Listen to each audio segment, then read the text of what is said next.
Hello, everyone, and welcome to Movie Goodness, where we examine life through cinema here on the KB Radio Network. I am your host, Kevin Reed, and I welcome you all to the KB Radio Network.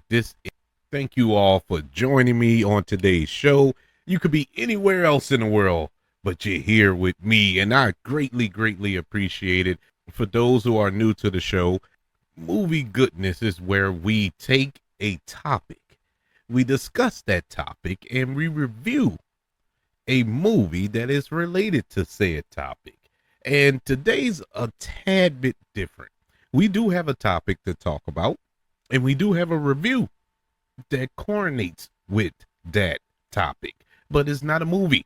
It is the HBO comedy drama television show The Righteous Gemstones, which is just one of the most hilarious shows on television. And it wrapped up its four. It's 4 seasons on HBO. It ran from 2019 to 2025, and it just wrapped up this past week on HBO. And I really enjoyed that show. Yeah, I have some problems with it, but we'll go over that when we get to the review. But since we're talking about the Righteous Gemstones today, a show that deals with televangelists, I figured, hey, let's talk about televangelists. Let's dive into the world of televangelism, and not so much all of them, but the ones that are sketchy. And there are a lot of them. There are a lot of these so-called men and women of God who get on television or probably have podcasts, probably have radio shows and everything else, have these mega churches. But nothing they're doing is of God. Nothing they're doing is to spread the good news, if you will. But it is more for selfish reasons, money hustling, if you will. And before we get into all that, let me just start off by saying I'm a Christian. I believe in God. I'm not a religious person. I don't believe in religion, but I do believe in spirituality. I don't really rock with the denomination stuff. That's not. I don't see where that's of God. Oh, you're this type of Christian, so yeah, you get to go to heaven, but that type, no. I feel if you follow the words of Christ in the way that he lived, I think you're good. But I'm not into the all the extra stuff. That all the extra stuff you can keep. And so and that's just my thing. And with that being said, I made a point throughout the what 4 years, 3, 4 years I've been doing this show, not to be preachy and not to push my agenda. It may come off as that at sometimes, but that's not my intentions. I really do this show to give my opinion on things, not to try to convert nobody into my beliefs. And that's rather it's a film review, because I don't really speak about my spiritual beliefs here, but film reviews. If I feel a film is super good, really excellent, a masterpiece, I'm not trying to convince you that the movie's good. If you feel the movie stinks, if you think the movie stinks, that's your opinion. And hey, you have valid reasons for feeling that way. Who am I to try to flip you over to my side? And vice versa. If I think a movie stinks and you think a movie is good, I mean, hey, I'm not going to try to convince you, no, you're seeing it wrong. That movie really sucks. No, that's not my goal here. And the same is true when it comes to spirituality. These are my beliefs. I'm not trying to flip nobody to nothing. You're a grown person, I assume. I don't think any little kids listen to this. But if you do, hey, I'm not vulgar or anything, so kids can listen. But at the same time, you're grown. You're grown. You can. I mean, I'm pretty sure you done heard it all at this point. depending on what age you are. But in the case that you do want to hear all that, go find somewhere you can hear it. I don't use this platform as that, and I'm an ordained minister, but I don't use this platform to preach. I when I preach at a church, and so if you want to hear it, come to the church that I go to, and you can hear it. But here we talk movies, we talk entertainment, we talk all pop culture and stuff like that. So I said all that to say that this show may upset a lot of people if you are a hardened Christian, if you are a stone cold Christian who look at shows like the Righteous Gemstones as blasphemous and stuff like that. Okay, this isn't your episode, and it's fine. You don't have to listen to it, but just be sure to come back when we do another episode. But you don't have to listen to it. You don't have to listen to it if you may find it offensive, even with some of the people, real life people we're going to discuss today. These pastors and leaders at these mega churches and these televangelists and things of that nature, who you probably listen to, who you probably follow. But what all I'm gonna go through is stuff that is facts, that are facts about their ministry, and it's hypocritical in the way they conduct themselves, and it's sickening to me. I can't stand when people use the Bible or God in general in a way to make a profit. That's not what it's there for. That's not what it's meant for. And I think that's just flat out, straight up wrong. Any church, anything, I don't care what the denomination is, it's wrong.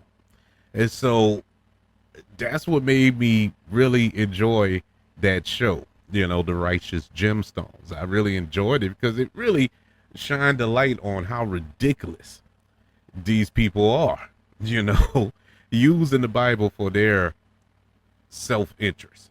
And we're going to touch in on a few of them and then get into the review of the 4 seasons of the Righteous Gemstones.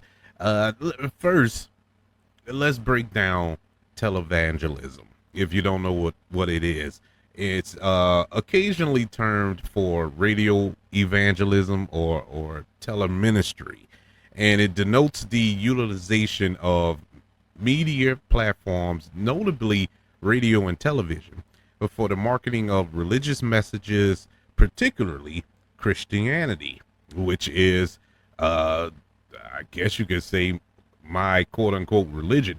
That's my faith is in Christianity. And that's the part that is really disturbing to me, because I'm kind of linked to these people, and I don't want to be associated with these people. That's like being linked to MAGA, because there's a lot of Christians who follow this MAGA Trump trope, and that could be further from my feelings, my beliefs, and everything else. I would rather follow behind the leadership of a nutless monkey than Donald Trump. But for some strange reason, Donald Trump has become the president of Christianity, and it still baffles my mind. This dude is the furthest example of a Christian you can get. There is nothing about Donald Trump that says Christian. Absolutely nothing. He follows not one value of a Christian. Not one. But he has swindled, in some shape, form, or fashion, a great contingent of people to believe that God sent him. I've heard these words uttered, and it's so disturbing. It is so disturbing. But that's another show for another day. Well, at least some televangelists are also regular pastors or ministers on their own place of worship, often in a mega church. And a mega church is these churches that are they're in stadiums, man. It is not your little hole in the wall a church with maybe 7 or 8 pews in it, a choir stand that consists of 18 folding chairs, and it's a just a regular little church. No, mega churches are like stadiums, man. They're like event halls, concert halls, if you will, just huge, with thousands of people that come there every week to praise and worship, I guess. But the majority of their followers come from TV and radio. That's where they get a lot of notoriety. Notoriety is from those media outlets. Others do not have a conventional congregation and work primarily through television. Televangelism began as a uniquely American phenomenon, resulting from a large, deregulated media where access to television networks and cable TV is open to virtually anyone who can afford it, combined with a large Christian population that is able to provide the necessary funding. It became especially popular among evangelistic Protestant audiences, whether independent or organized around Christian denominations. However, the increased globalization of broadcasting has enabled some American televangelists to reach a wider audience through international broadcast networks, including some that are specifically Christian in nature. Some countries have a more regulated media with either general regulations on access or specific rules regarding religious broadcasting. In some countries, religious programming is typically produced by TV companies, sometimes as a regularity or public service requirement rather than private interest groups. But the thing about it was what really disturbs me about it, because this is a good thing. This could be a good thing if it was used properly, because not everybody has access to the church. Not everybody can go to church. Some people are sick, sick in their beds, can't get out, can't go to the church, can't go anywhere. But if you're deeply rooted in your spirituality, you want to go to church, you want a fellowship, you can't. So what's the next best thing? Turn on the TV. Turn on the TV and find, especially on Sundays. I don't know how it is now, because I don't too much mess with cable TV. Everything I do is do streaming now. But I know at one point on Sunday morning, almost every channel had one of these televangelists on. In the event that you couldn't make it to church, you can watch somebody on TV. And that's a good thing, because it allows access to those who want to hear preaching or teaching of the word. And so that made sense. But just like everything in this world, once a human being gets access to it, they mess it up. They mess it up. And they mess this up as well, and not everybody, and that's something I probably should have said to start it off. Not all televangelism or televangelists are bad. Some people are purely in it to do what God instructed them to do, preach and teach the word. And that's great. But if you really know, you can tell when somebody is not of God, is not doing this just to boost themselves up, if you will. And it's sad to see it on TV. There was one that I was watching. I used to watch a few years back, and I was enjoying them. Joel Osteen. And Joel Osteen, I really enjoyed listening to him. But then, as time went on, after listening to him for about a month, and I was sitting there like, man, everyone sounds the same. And everything is about prosperity. I don't ever hear nothing else. And it dawned on me. And this man is a millionaire. This man is all about prospering. This man is all about making money, and I just couldn't rock with it after that. I couldn't rock. Whenever I hear him, it just doesn't sound right. And then not too long after that, I had saw a video or an interview, I should say, of Joel Osteen, and everything he was saying was so pretentious. And I was like, oh, this dude, he didn't lost somebody. He didn't lost the loyal listener, because I was all in for about a month strong. I was telling people about him and everything. I was enjoying what he was saying. The sad part is, what he was saying wasn't wrong, but he was twisting it to his advantage, and I just can't rock with that. Can't rock with that at all. And there's some other things that he got into, which we're going to touch on when I get to the controversial part of televangelism in a couple of minutes here. But yeah, he's one that just kind of broke my heart, really. But since we're talking about the controversy and the criticisms, let's jump into the criticisms. Most televangelists frequently draw criticism from other Christian ministers, and I guess I fall in that category. For example, John MacArthur, who was a preacher, he published a number of articles back in 2009 that were highly critical of some of these televangelists. This is a quote from an article that he wrote. Someone needs to say this plainly. The faith healers and health and wealth preachers who dominate religious television are shameless frauds. Their message is not the true gospel of Jesus Christ.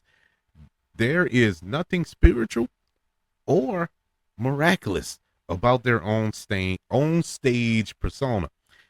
It is all a devious ruse designed to take advantage of desperate people. They are not godly ministers, but greedy imposters who corrupt the word of God for money's sake. Their love of money is glaringly obvious in what they say as well as how they live. They claim to possess great spiritual power, but in reality, they are ranked materialistics and enemies of everything holy. That is a quote from John MacArthur, who is a minister of a non-denominational church in California and has a TV program, if I'm not mistaken, himself.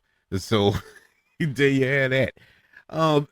Some of these televangelists, I'm telling you, bro, and it's not just televangelists. It can be the local pastor at Yahoo Baptist Church or whatever, somewhere in your city. But they all have their issues. Number one, these are human beings. They're not God. They're not Jesus. They're human beings. It don't make sense deifying these people. They are not, descend. They didn't descend from heaven to to bring these messages. They're normal human beings like me and you. And this is coming from an ordained minister. I'm not to be deified. And so I'm just a human being. And that's it. And they're all just human beings. And there's nothing special about them. I believe, in my little humble beliefs, that a pastor of any congregation is the last. He's not the first. He's the last. If he's the shepherd of the flock. And if you ever seen shepherds out there in the fields, they're not in front of the flock. They're behind the flock. They're shepherding the flock on, the cattle or whatever. They're behind and making sure they all stay in line. They're not in front. They're not the center of attention. But for some strange reason, some of these so-called preachers are. And that's not how it's supposed to go. Do y'all remember the 700 Club? I remember the 700 Club coming on TV back in the day, and it used to drive me crazy because it used to always come on after I was watching something that I was into, And then all of a sudden the 700 Club would pop up. I'm like, why? Why is this coming on TV like this? After I've just finished watching something that is completely opposite to what the 700 Club represents.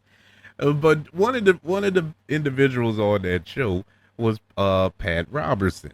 Pat Robertson, a renowned minister who passed away a couple of years ago at the age of 93 years old. He's probably the first one that I saw on TV that I actually paid attention to because of the 700 Club. It popped up everywhere.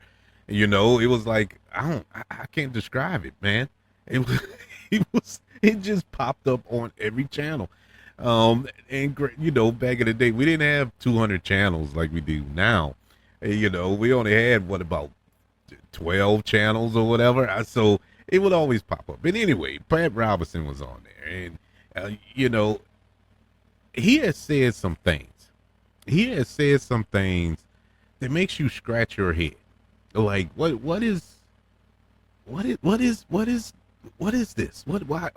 How do you consider yourself a man of God with some of the comments that you make? Let's go through a few. Let's start with a big one here. 9/11. Y'all remember that? Tragic. One of the most tragic events that ever take place on American soil on September 11, 2001. Pat Robinson felt the need to comment on it. Now, he was interviewing Jerry Falwell, who is no wallflower himself. Who also expressed he had an opinion that the ACLU has to take a lot of the blame for what took place in New York with the Twin Towers and whatnot. You know, along with Pat Robinson, they shifted blame to them. And in addition to the pagans and the abortionists and the feminists and the gays and the lesbians who have helped the terrorist acts on September 11 happen. And so Pat Robinson agreed with him. He concurred. He completely agreed with him. What that had to do with September 11? What does homosexuality have to do with September 11? How did they help?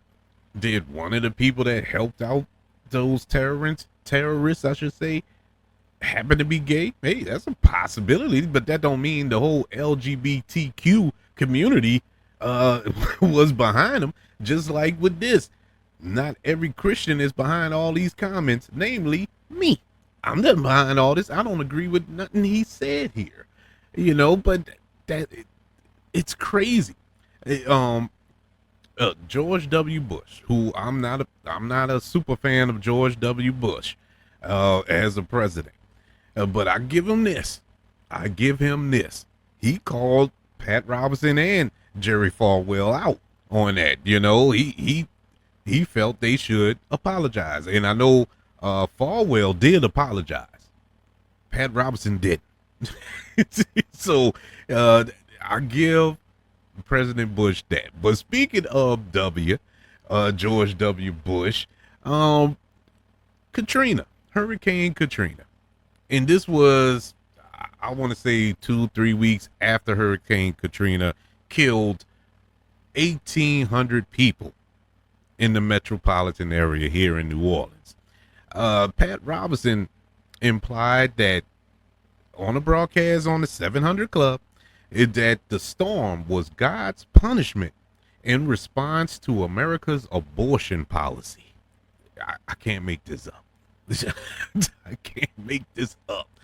He suggested that the September 11 attacks and the disaster in New Orleans could be connected in some way. This is, I'm telling you, this came out of his mouth. This is not, I'm not making none of this up. And as a individual who was affected by Hurricane Katrina, family members being displaced by Hurricane Katrina, and countless other people, family and friends who had to go through this tragedy or had to go through this tragedy, and some still are going through it, still fighting to get back to New Orleans, still fighting to get their lives back in order. Let me say this. I know the man is dead and gone. Good riddance. That's all. I'm just going to say that. We're going to press on. That man, who says that? Who does that? Anywho's, we move on to another one. We move on to one that's kind of close to home here, and that is none other than Jimmy Swagger. Jimmy Swagger, who my mom used to watch him, and I remember, I remember his sermons and stuff like that. And he's Pentecostal. He was a Pentecostal minister, and so growing up in a Baptist church, I saw things a little differently. But that was my first exposure to the Pentecostal denomination and how they rock. Now, it isn't like night and day from Baptist, but you know, there were subtle differences, and you know, it wasn't bad. I actually enjoyed it. It was entertaining. I'll say that much. But he was a very popular preacher, very, very popular. I know a lot of people who still to this day listen to Jimmy Swagger. But going back to 1988, and this was an event. I remember this so clearly, like it happened yesterday. It was probably one of the funniest things I ever experienced around that time of my life, because number one, I didn't 100% know exactly what was going on, you know, because I'm like, around that time I'm about 9 or 10, and I'm not really watching this stuff anyway. My mom was watching it, but I was just there, somewhat listening, somewhat, not really paying attention. And so when this all happened, I remember when the news broke that Jimmy Swagger was caught with a prostitute, you know, with a woman of the night. I remember the just the worldwide buzz around it. This was like the first time in my lifetime that I saw a scandal play out on television. Once again, this before CNN and TMZ and, you know, all of these 24-hour news outlets, and definitely before the internet and whatnot. But every station was in on it. You know, they were reporting on this scandal, because around that time, Jimmy Swagger was the bee's knees, man. I mean, that was a big congregation he had. Well, he got caught with this prostitute. And what made it hit so close to home, literally, in my house, where it happened at, was like, I don't know, it's about 2 to 3 miles away from where I grew up, you know, on Airline Highway there, and at this hotel that's still there today. And it basically all started with beef. There was a rap battle in the in the churches. It was Jimmy Swaggart versus Melvin Gorman, who was another prominent preacher around the area here in New Orleans, and they were just vying for territory or whatever.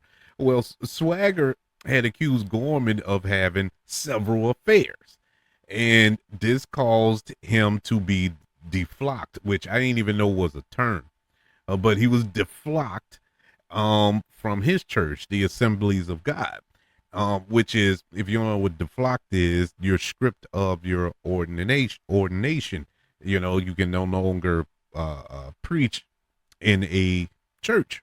You know, you can still preach, but you can't do it in one of their churches. So he was deflocked, and so his ministry had all but ended. And so Gorman filed a lawsuit against Jimmy Swagger for defamation and conspiracy to ruin his reputation, if you will. And he won. It was a successful lawsuit, and he was rewarded damages amounting up to $10 million. He didn't get that until I think 1991. And so we move we move back a little bit. And so after all of that, right before the trial and all that stuff came and the lawsuit or whatever, there was a setup, if you will. This was a retaliation measure here. Gorman hired his son Randy and his son-in-law Garland Bilbo to watch the travel in on Airline Drive in Metairie, which is a suburb of New Orleans, about 6 miles away from New Orleans and about 3 miles away from where I grew up. And at that travel in, the two men photographed Jimmy Swaggart outside of room 7 with Debbie McGee, or Murphy, I should say, who is a local prostitute.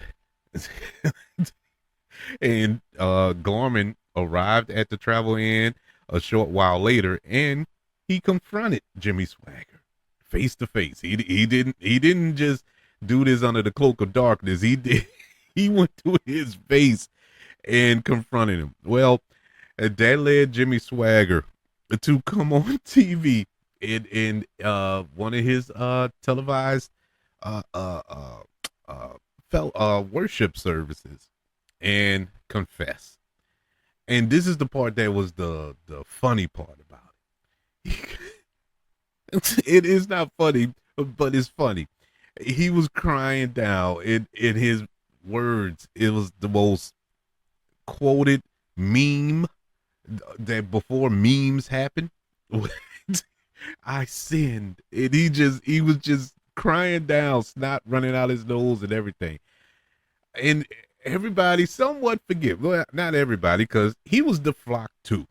And so he got kicked out of the Assemblies of God, and his congregation shrunk, and he did restart his ministry after all that, but he was, non-denominational and non-affiliated at that point. So it damaged him, but that was after he damaged another man.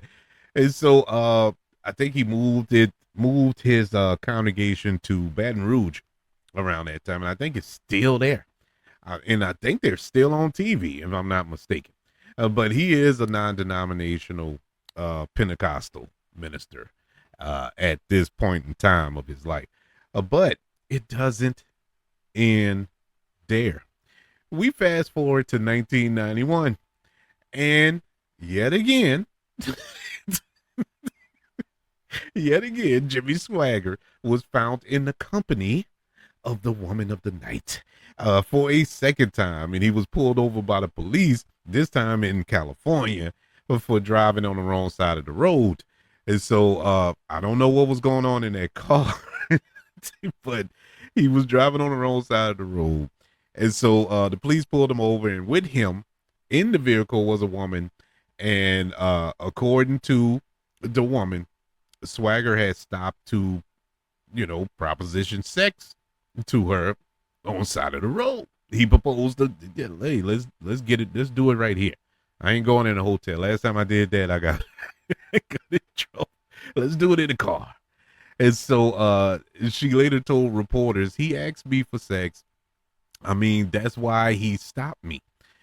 That's what I do. I'm a prostitute, So this time, rather than confessing his sins to the congregation, Jimmy Swaggart told those at his family worship center, the Lord told me it's flat, none of your business, end quote. So he stood 10 toes down on this one. He wasn't gonna give that speech. And so he temporarily stepped down as the head of his ministry for a time of healing and counseling. And so up to this point, he hasn't been busted with anybody else. But that dude, he tripped me out, man. He tripped me out. As a matter of fact, I want to say last year I went by my mom's house and she was watching TV and Jimmy Swaggart was on. And I'm like, Mom, he's still on TV? And she was like, yeah. I still enjoy him. I like, go ahead, go on with your bass. He's still rocking it, man. Then there's Clifton Dollar.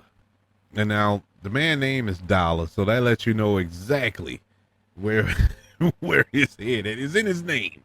The dude is I'll just put it like this. I think it was 2015. He asked his congregation to buy a $65 million G I think it was a G6 or whatever jet, you know, and he was serious. He was serious. He said this was a sermon of his. That if I want to believe God for a $65 million plane, you can't stop me. You can't stop me from dreaming. I'm gonna dream until Jesus comes. It followed the loss of a previous Gulfstream aircraft he owned that had left the runway, ran off the runway, if you will, and I think that was in London, and there were no injuries, but the plane was kaput. So he wanted his congregation to to flip the bill for him to get another private jet. Investigators concluded that the pilot of that plane that went off the runway had misidentified lights marking the edge of the runway, believing them to be the center line, and bada bing, bada boom. He's been in quite a number of lawsuits. You know, he's been audited by the IRS multiple times. The dude's a crook. I'll just say it like that. He's a crook. Along with him, you also have from accusers that were a part of his congregation and what. It was just a mess. Sickening, really. It was sickening to hear all that stuff. Another clown locally here where I'm at in Louisiana, Jesse Duplantis. He's another one who has private jets and all this. His church isn't too far from where I live, and it's to pass that thing up. It is, I don't know, man. I think the thing that disturbs me about these preachers of these mega churches and stuff. Look, it's fine to have a mega church. That's fine. If you want a big old edifice for a lot of people to come and praise God, that's all fine and good. My problem with it is half, if not 75% of that congregation are struggling to keep the lights on, struggling to keep food in their refrigerator. And this preacher is standing up there, got private jets, got all these fancy cars and these tailor-made suits and all this here. Money just pouring out. They diving in it like Scrooge McDuck in a vault. But your congregation is starving. I mean, what sense that make? I just don't understand that whole structure just doesn't compute in my head. I'm sorry. It just does not compute to me. And what makes it even more disturbing is the fact that these broke people are giving their last to this church. I don't get it. I just don't get it. It's good to give. That's fine. Give. But I'm not giving all my money to this church, and this church ain't helping. And when I need help, I can't get help. No. That dog don't hunt. But the part that gets me with the private jet thing, going back to Jesse Duplantis, and Kenneth Copeland, because they both have the same stupid reason why they need a private jet. They need a jet so they can physically go to different countries and spread God's word. Those countries don't have a TV. I mean, you're on TV. Why you need to physically be there? Why you got to go there? And if you got to go there, why does it have to be on a private plane? Well, they have an answer for that. The reason they don't don't fly commercial and only use private planes because they say commercial planes are full of demons. Yeah, you can't make this stuff up, man. You honestly cannot make this stuff up. But enough of that. Enough of them clowns. Let's get into these clowns. Let's jump into our review. Our review of the HBO comedy drama, The Righteous Gemstones, which was created by Danny McBride, who also stars in this show along with Adam Devine, Etta Patterson, Walton Goggins, and John Goodman. This show depicts a family of South Carolina-based televangelists and megachurch preachers led by widowed patriarch Eli Gemstone. Eli and his immature adult children, Jesse, Judy, and Calvin, lead lives funded by the church. This show, this show automatically had my attention because of Danny McBride and his relationship with HBO and his two previous shows he had on there, Eastbound and Down, along with Vice Principals, which I loved. I love both of those shows.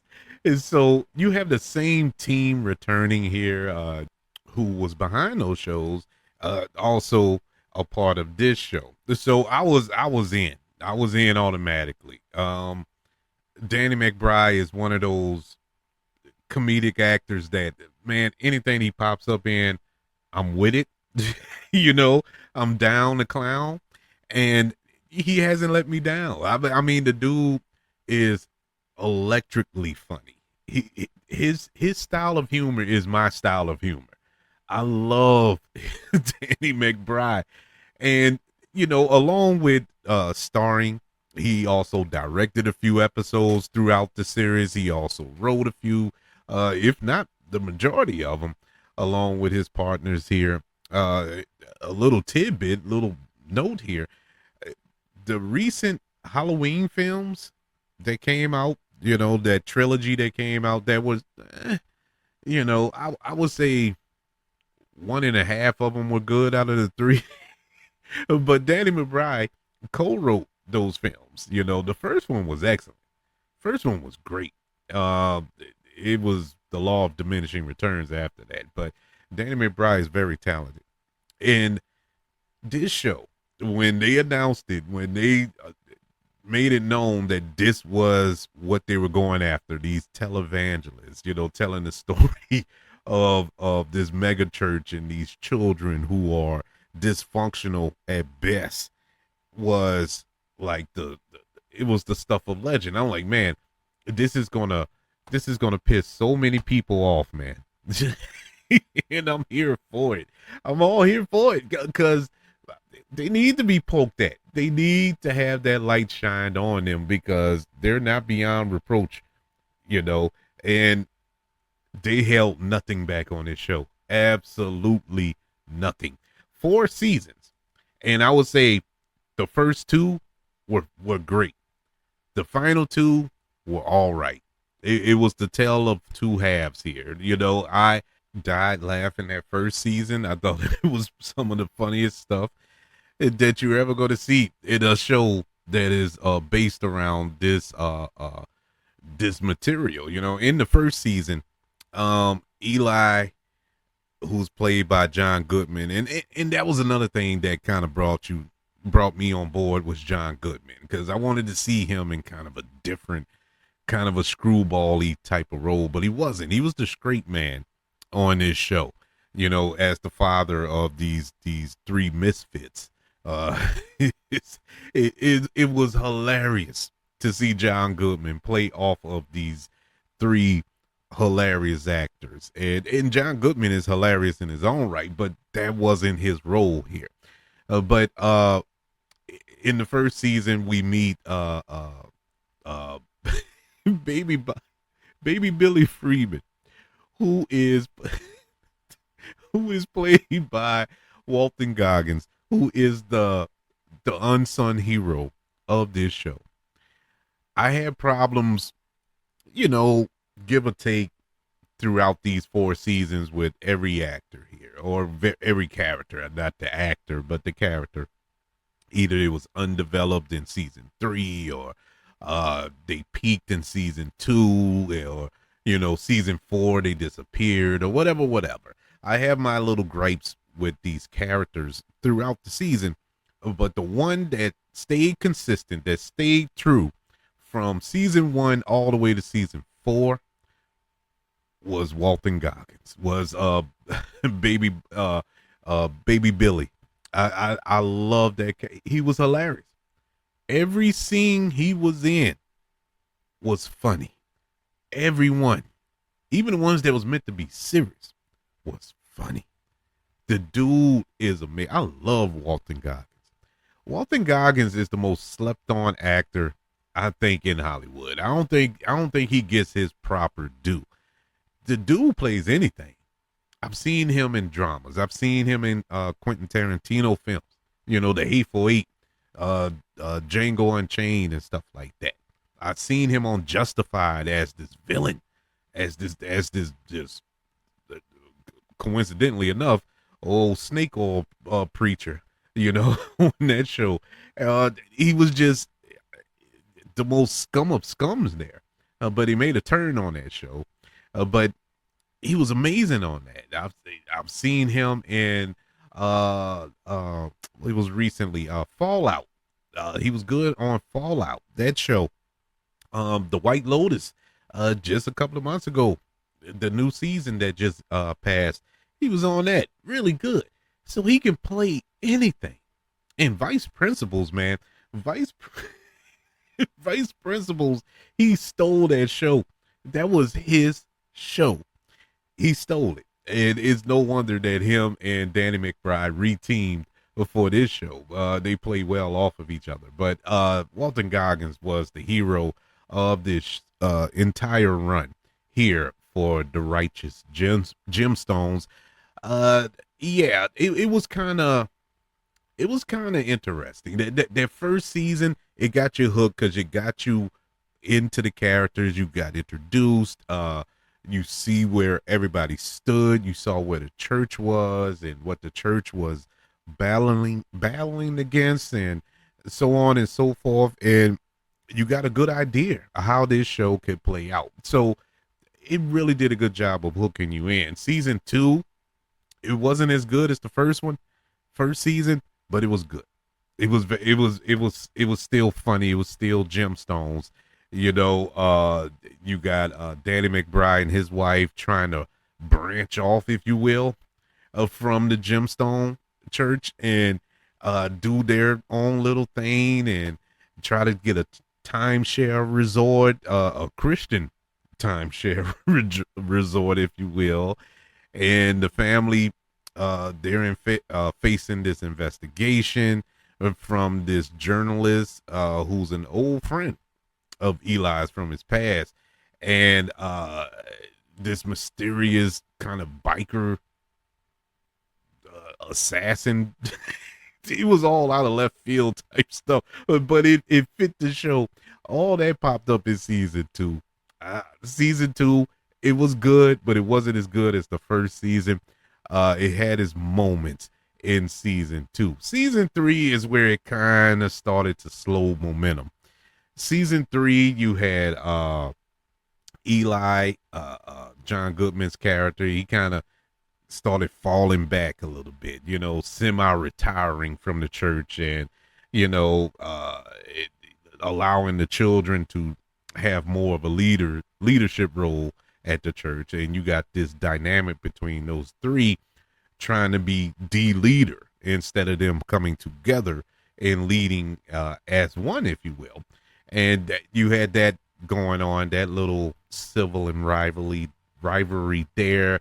You had a Christian militia that was thrown in here for good measure, who had a grudge against the Gemstones, and you had Judy, who was involved in this kind of a affair, but not an affair. It was a weird thing, but anywho's it was funny. It was good, but once again, just every season went down a notch, just a notch. It wasn't like flat, but it kept going down, and I think it was more of the story beats that started to kind of go each and every way, and it wasn't streamlined, if you will. But season 3 was fine. You know, it was funny. It had its moments. It actually had some great moments, but it wasn't as many as the first 2 seasons. The fourth and final season that just wrapped up this past week here on HBO. Ah, I was really disappointed. I'm gonna be frank and honest with you. It was disappointing. It had moments, and I mean little bitty moments, and it felt rushed. It felt rushed. It felt like they had to, or they were trying to wrap it up. You know, by any means necessary. It wasn't dealt with love. You didn't really get too many side characters as you did in the previous 3 seasons. You know, we got introduced to an old family friend of theirs who was the best friend of Amy Lee, who was the mother of the kids and the wife of Eli. And she comes into the picture and begins a relationship with Eli. The kids don't like it and they're trying to break it up. And there's this other little plot where her ex-husband is trying to ruin her life and all this other stuff, and it's causing a strain on Eli's relationship with her. And you know, the kid, it wasn't, you didn't get much of the church. And that's where I'm kind of, I just didn't like the end. You know, this final season, the church had nothing to do with this season. And this isn't me trying to be a Christian thing. This was just, that's a major part of their story. And it disappeared in its fourth and final season. It didn't play a major role as it did in the previous 3 seasons, and you felt the absence of it. But overall, it wrapped up, I guess you could say, with a happy ending for everybody. Still, it was kind of anticlimactic for me, but you know, they wrapped it up. It wasn't open ended. It pretty much wrapped up every storyline that they had going forward. So I do appreciate it for that. But ultimately, it just didn't end in a super satisfying way for me. The Righteous Gemstones, all 4 seasons, gets a letter grade of a B minus. It is a good show. It is a funny show, and it's offensive. It is super offensive. If you are a pearls clutching Christian, do not watch this show. It is not, it is not going to it's not going to make you happy. It's not, but if you are a realist, or if you are somebody who like myself, don't take things that serious, hey, this is the show for you. It's whether you're a Christian or not. I mean, come on, man. It's not like it's you. Only way you get offended if any of these characters represent you. That's the only thing that would offend you. But otherwise, it's sheer entertainment. And in the Christian way, I think there was a scene at the end of the season, at the end of this show, that kind of made me proud. You know, as vulgar and ridiculous as this show is, as a Christian, I was kind of proud of one of the final scenes in this show that made me feel like, oh, okay, it was something. Got something out of it, spiritually. But everything else, it was for gut busting laughter. But that's the show today, everybody. Televangelists and the review of the Righteous Gemstones complete season, 4 seasons, I should say. But I would like to hear from you all. Do you sit down and still watch what's that channel? TBN? Is that the station for all the Christian televangelists and 700 Club and all that good stuff? I don't know. Like I said, I got rid of cable. I cut the cord. I got rid of cable years ago, and I just operate off of streaming. I couldn't do the prices with cable. But do you still watch all of that? Maybe there's an app. Maybe there's a streaming service for that too. They got it for everything else. Do you watch all that good stuff still to this day? If you do, that's fine. To each their own. I would love to know your thoughts and your thoughts of the Righteous Gemstones if you watched that. I doubt it. But it was a good show. And if you haven't watched it, I highly recommend it. I would love to hear from you all. kbradiopodcast@gmail.com. Also on social media, you can look up the KB Radio Network on all social media platforms. Don't forget about YouTube. Subscribe to the KB Radio Network channel and like this video if you don't mind. Don't forget about the 5 stars, the reviews, and sharing this show if you're listening on Apple Podcasts, Spotify, iHeartRadio, wherever you are currently listening to Movie Goodness here on the KB Radio Network. Everybody, thank you for joining me for this episode as we dove into televangelism. I don't know why I couldn't, this whole show, I could not get it out on the first try. Televangelism. I did it. And the review of the complete series, The Righteous Gemstones. I want you all to know that I love you. Continue to love everyone. And until we speak again, you all be blessed.